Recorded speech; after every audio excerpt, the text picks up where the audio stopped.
The environment is an integral part of our society, and it should be treated with utmost care. Waste is inevitable. We all produce it every day.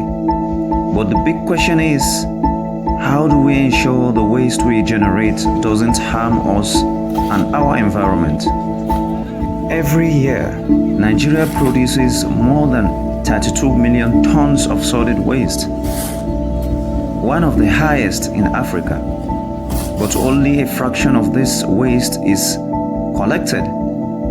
The rest ends up in streets, drains, and rivers, polluting the environment and threatening our health.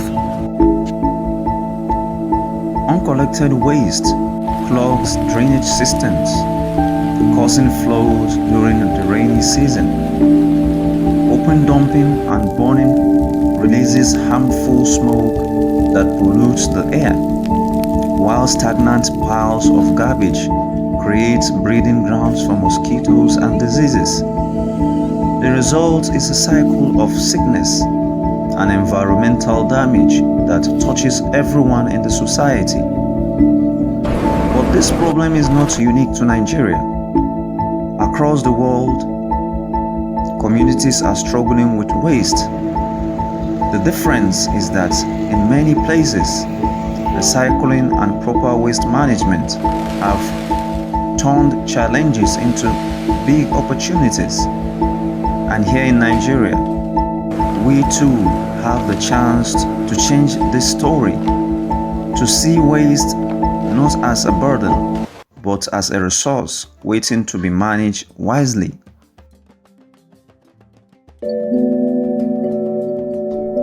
Today, we'll be talking about something that concerns us all, which is waste management and recycling.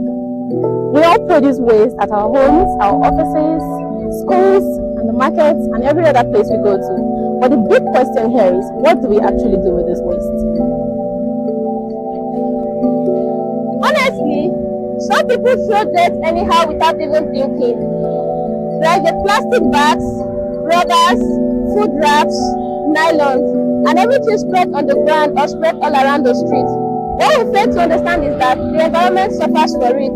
We see blocked gutters, flooding during rains, pollution in our rivers and surroundings. Poor waste management harms not only the environment, but also our health and safety. In many Nigerian cities, only 20 to 30% of waste is collected. The rest is dumped illegally, causing environmental pollution. This also creates health risks like malaria, cholera, and respiratory problems from burning waste.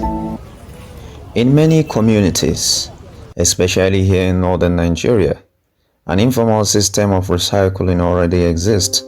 Children and adults are seen collecting discarded plastic bottles from the streets, markets, and refuse dumps. These bottles are then sold to willing buyers, such as local producers of Zobo and other drinks, or small businesses that need containers for their products. Though it may seem like a small activity, but this practice reduces the amount of plastic waste that ends up in our environment. It also provides a source of income, especially for those in low-income households. In a way, these everyday collectors are part of the recycling chain, turning what others call waste into something valuable once again. This shows us that recycling does not always have to be complex or industrial. Sometimes it begins at the grassroots, with simple efforts that not only keeps our community cleaner, but also put food on the table. What begins as a waste in the streets ends up as something valuable in skilled hands.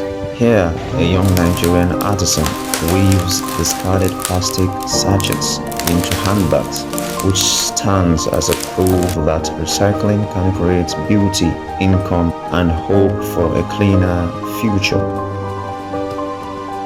This is where the play a role. We must separate our waste at home: paper, plastic, waste food, and melters. Organic waste can also be composted for farming. If all neighborhood did this, our society will be cleaner and healthier for our children.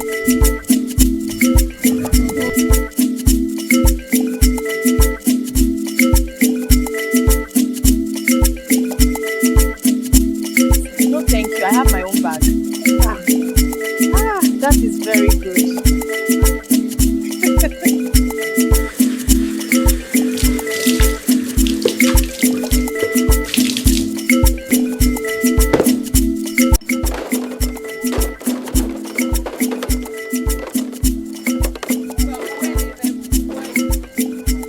For example, plastic bottles can be recycled into building and clothing material instead of polluting the environment.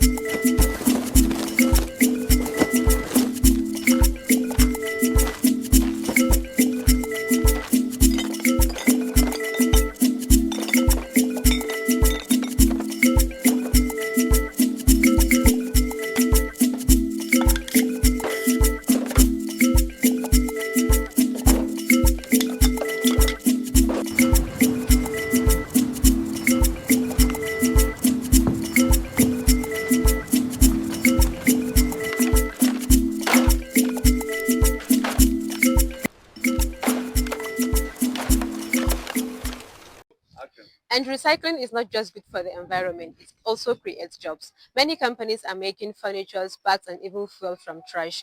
What people call trash, others call treasure. If we support recycling, we can support our economy by protecting nature.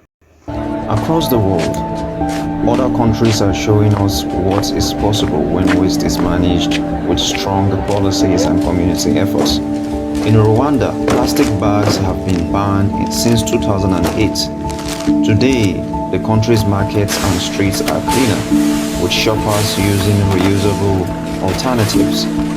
South Africa took a different approach, introducing a levy on plastic bags and regulating their thickness to discourage single-use plastics. In Ghana, new programs are addressing electronic waste.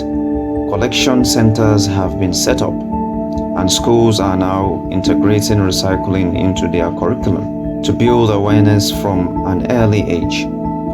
Each of these examples is not without challenges, but they show us that change is possible.